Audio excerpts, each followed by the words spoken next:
Inserting and deleting cells. We can insert or delete cells individually rather than inserting entire row or column.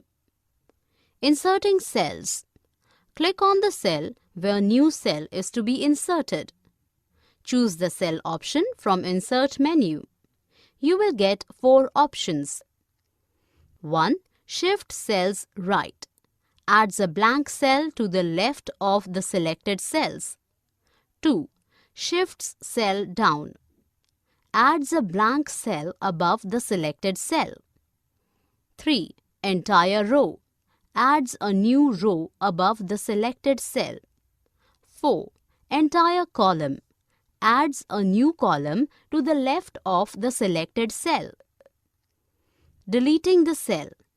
Click on the cell which is to be deleted. Choose the cell option from Delete menu. Choose the appropriate option. 1.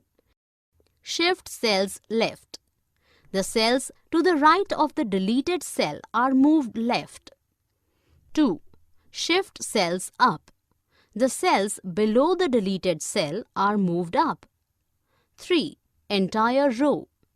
This option deletes the entire row and moves the row below upwards. 4. Entire column. This option deletes the entire column and moves the row to the right leftwards. For more such videos on all subjects, practice questions and a lot more, download iPrep and learn unlimited.